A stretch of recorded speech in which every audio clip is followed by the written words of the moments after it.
On June 12, 1994, Los Angeles was rocked by the brutal murders of Nicole Brown Simpson and Ronald Goldman. Nicole, the ex-wife of football star O.J. Simpson, was found stabbed to death outside her home, alongside Goldman, a 25-year-old waiter who was simply in the wrong place at the wrong time. The scene was horrific. Blood smeared across the walkway, a trail leading to Nicole's front door, and the bodies left in the open as if abandoned in a hurry.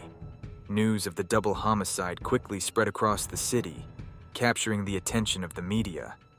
Nicole's connection to O.J. Simpson, a beloved former athlete and celebrity, made the case even more shocking. Investigators zeroed in on O.J. as the prime suspect almost immediately. What had happened between O.J. and Nicole to lead to this violent confrontation? Was this an act of rage, or was something more sinister at play? As the investigation unfolded, the world waited anxiously to see whether O.J. Simpson, a national icon, would be charged with murder. It was the beginning of what would become one of the most infamous criminal cases in American history. O.J. Simpson wasn't just any celebrity. He was a football hero, a Hall of Famer, and a Hollywood star. Born in San Francisco in 1947, Simpson rose to national fame in the 1960s as a running back for the USC Trojans, winning the Heisman Trophy in 1968. His NFL career was just as impressive, earning him a place in the Pro Football Hall of Fame. But beyond the field, O.J. had also built a successful career as an actor and sports commentator, becoming a household name. Behind this image of success, however, was a darker reality. O.J.'s relationship with Nicole Brown, whom he had married in 1985, was troubled from the start. Friends and family reported numerous incidents of domestic violence, painting a picture of a man who was controlling and violent behind closed doors. In 1992, Nicole finally divorced him, but the abuse didn't stop. On June 12, 1994, everything changed. Nicole and her friend, Ronald Goldman, were found murdered, and O.J. Simpson quickly became the prime suspect. The once beloved sports star was now facing allegations of a brutal double homicide. How did O.J. Simpson, a man with fame, fortune, and a clean public image, become the focus of such a heinous crime? The nation would soon learn, as the stage was set for what would be called the trial of the century. June 17, 1994. Millions of Americans were glued to their televisions, not watching a sports event or a primetime show, but a slow-speed car chase that would go down in history. O.J. Simpson, now officially a murder suspect, was supposed to turn himself in to the LAPD. But when he failed to appear, authorities issued a manhunt. Then, in the late afternoon, a white Ford Bronco was spotted, driven by Simpson's friend, Al Cowlings. In the back seat, O.J. Simpson, holding a gun to his head, was on the run. What followed was one of the most surreal moments in television history. The low-speed chase snaked through the freeways of Los Angeles, with police cars trailing behind, helicopters overhead, and millions watching the drama unfold live. News stations interrupted programming to broadcast the chase, and it seemed like the entire country was watching in disbelief as the famous athlete became a fugitive. For over an hour, the Bronco moved steadily, while police negotiated with O.J. over the phone. His fans and bystanders lined the streets, holding signs and cheering for his safety. But this wasn't a sports hero in the spotlight. It was a man running from justice, and the world couldn't look away. Eventually, the chase ended at O.J.'s Brentwood home, where he was finally taken into custody. This bizarre spectacle turned the case into a media circus, making O.J. Simpson's fall from grace front-page news across the globe. The white Bronco chase wasn't just an escape. It was the moment when the trial of the century truly began. With O.J. Simpson in custody, the stage was set for what would become one of the most famous and controversial trials in American history. Dubbed the trial of the century, the case captivated the world. From the moment O.J. entered a not guilty plea, it was clear that this trial would be about more than just the brutal murders of Nicole Brown Simpson and Ronald Goldman. It would become a symbol of racial tensions, celebrity influence, and the flaws within the justice system. On January 24, 1995, the trial officially began, and the media frenzy was unstoppable. Every moment, from courtroom appearances to witness testimonies, was broadcast live. The world watched in fascination as O.J. Simpson, once a beloved sports hero, sat at the defense table, facing life in prison. The prosecution, led by Marcia Clark and Christopher Darden, presented their case with a mountain of evidence, confident that they had a solid path to conviction. But Simpson had assembled a dream team of defense attorneys, including Johnny Cochran, Robert Shapiro, and F. Lee Bailey, legal heavyweights ready to challenge every piece of evidence. The trial became more than just a legal battle. It was a cultural phenomenon. The tension between racial divides in Los Angeles, where the Rodney King riots had occurred just a few years earlier, added to the intensity. Many viewed the case through the lens of racial injustice, while others saw it as a straightforward case of domestic violence that ended in murder. For months, the world was consumed by the O.J. Simpson trial, where every twist and turn was dissected by the media. What would the evidence reveal? Would O.J.'s team find a way to prove his innocence? The trial had begun, and the outcome was far from certain. As the trial moved forward, the prosecution laid out what they believed was an airtight case against O.J. Simpson.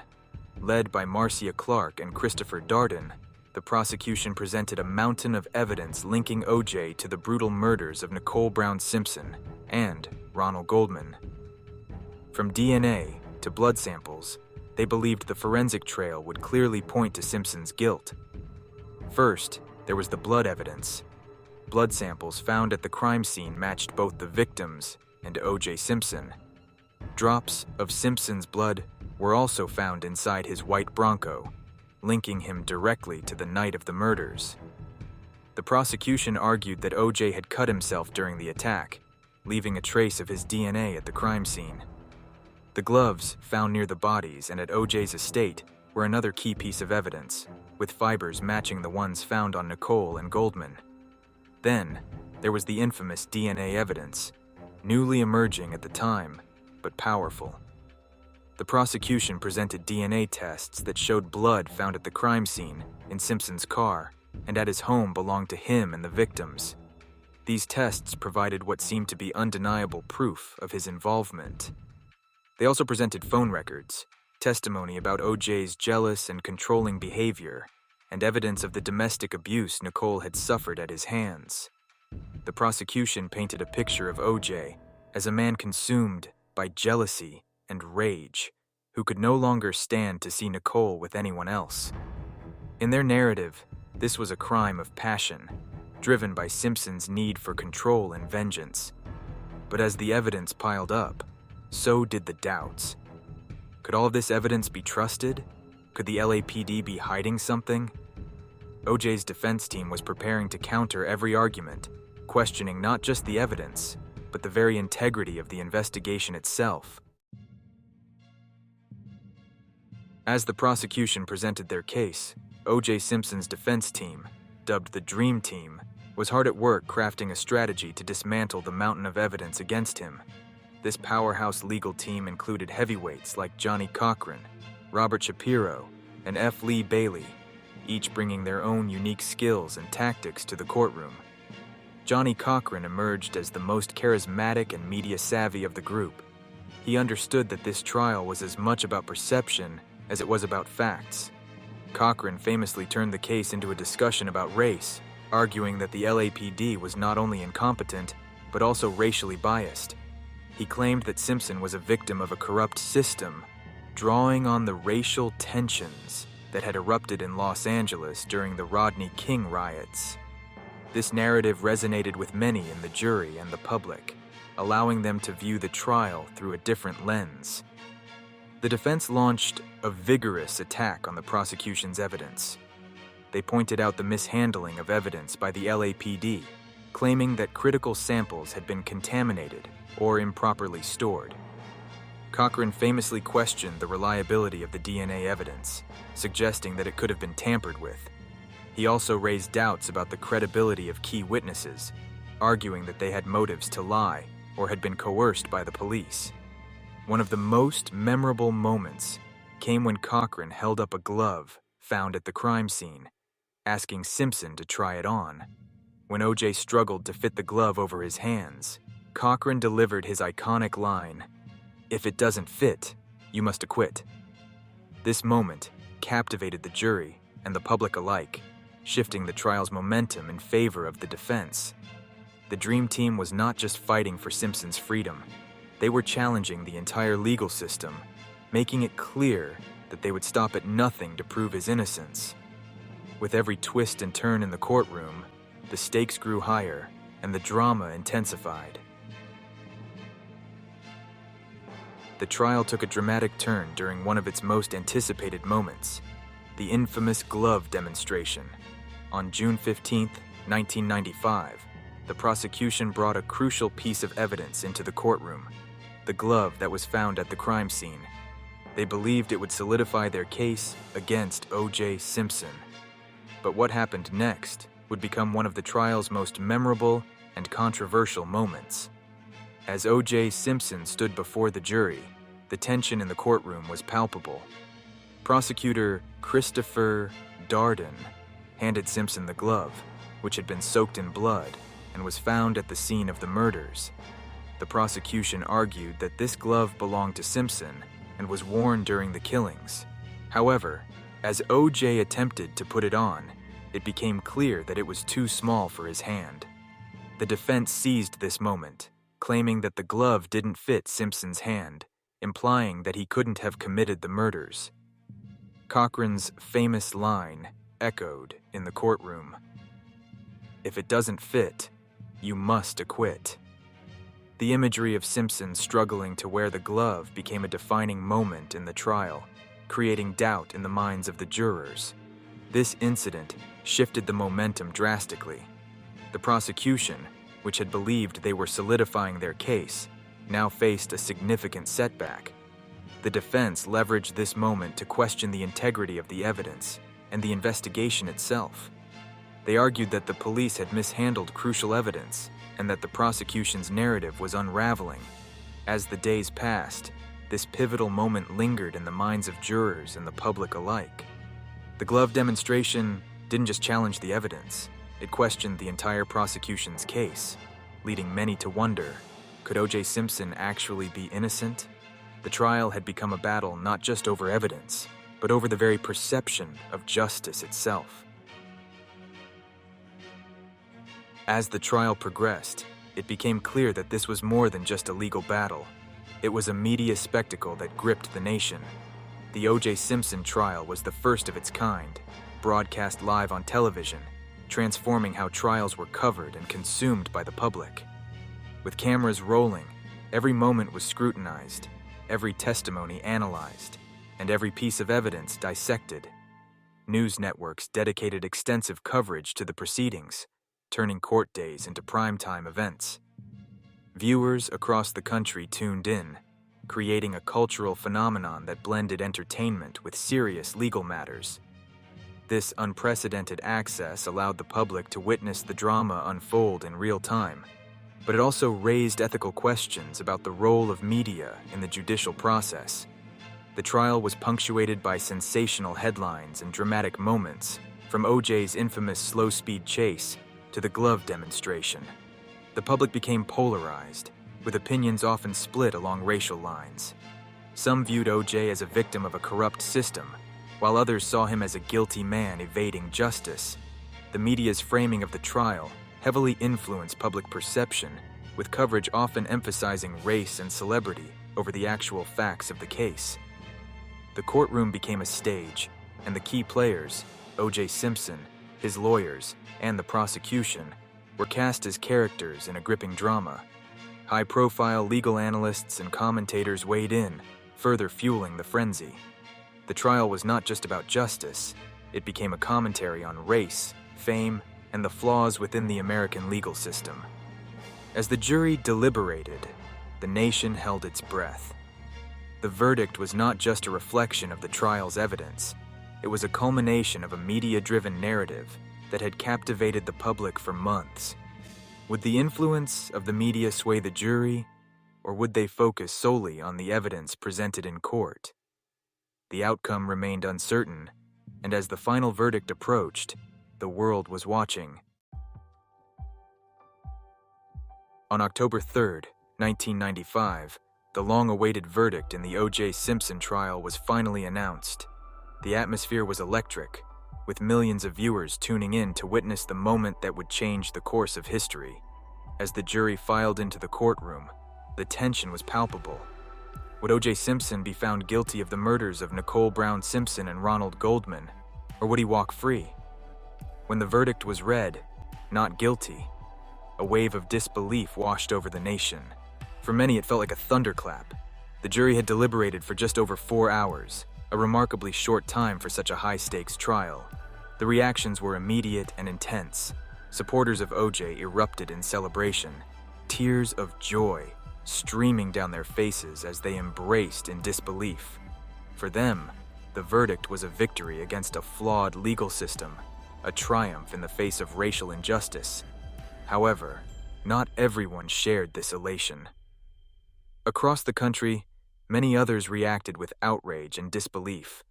For those who believed in O.J.'s guilt, the verdict symbolized a failure of the justice system, a sign that race and celebrity could overshadow the truth. The divide was stark. White Americans and African Americans reacted in fundamentally different ways, reflecting the racial tensions that underpinned the trial.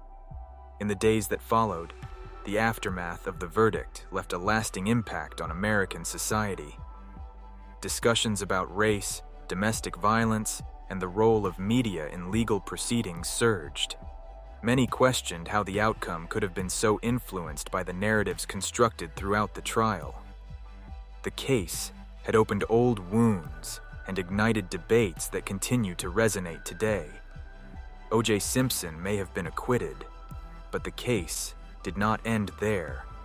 The repercussions would follow him for years to come, and the trial would be remembered not just for its verdict, but for the profound questions it raised about justice, race, and celebrity in America.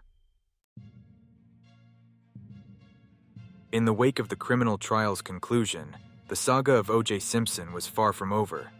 While he was acquitted of the murders of Nicole Brown Simpson and Ronald Goldman, the questions surrounding his guilt continued to haunt him.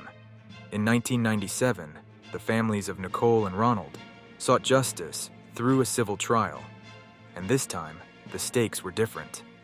The civil trial, held in a Los Angeles courtroom, did not require the same standard of proof as a criminal trial. The plaintiffs needed to show that it was more likely than not that O.J. was responsible for their deaths. This trial was a stark contrast to the previous one. It focused on the emotional pain and suffering endured by the victims' families.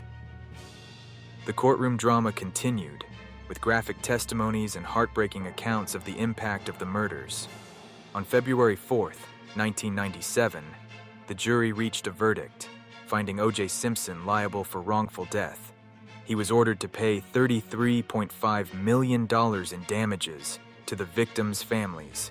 This civil verdict was a significant blow to O.J., tarnishing his reputation and reinforcing the narrative of guilt that many had held throughout the criminal trial. But O.J. Simpson's troubles didn't end there. In 2007, he faced a new legal battle when he was arrested in Las Vegas for armed robbery and kidnapping charges related to a sports memorabilia dispute. This time, the legal landscape was different, and O.J. was not a celebrated figure. In 2008, he was convicted and sentenced to 33 years in prison, a sharp contrast to his earlier life of fame and fortune.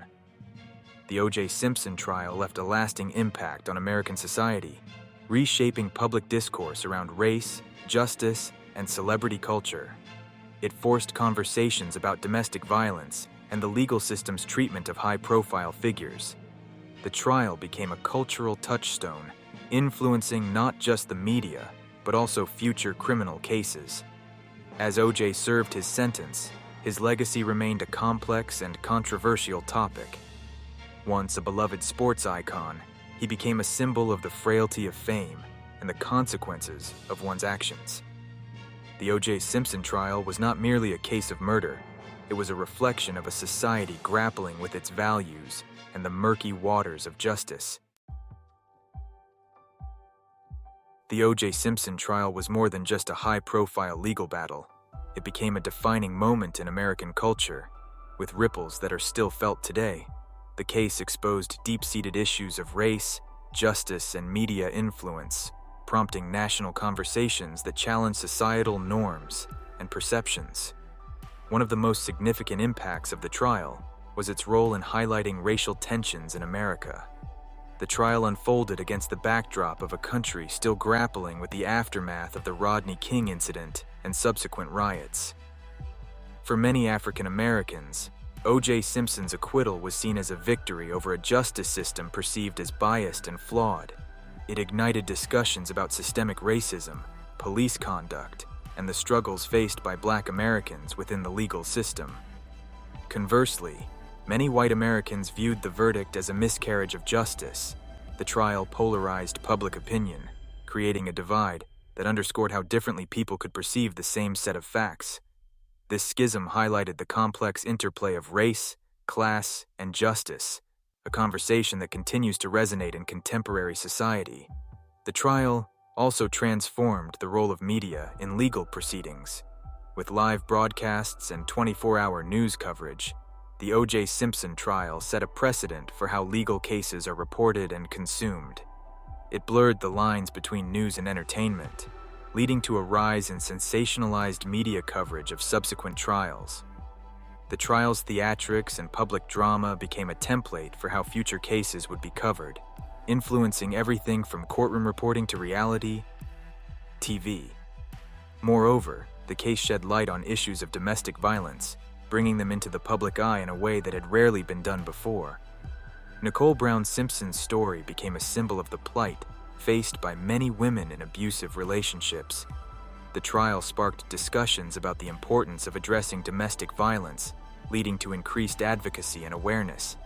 As O.J. Simpson's saga continued, his story morphed from that of a beloved sports figure to a cautionary tale about the price of fame, the fragility of celebrity, and the complex dynamics of justice.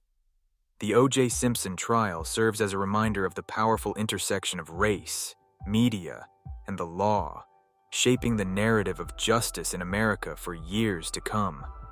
In the end, the O.J. Simpson trial was not just about one man.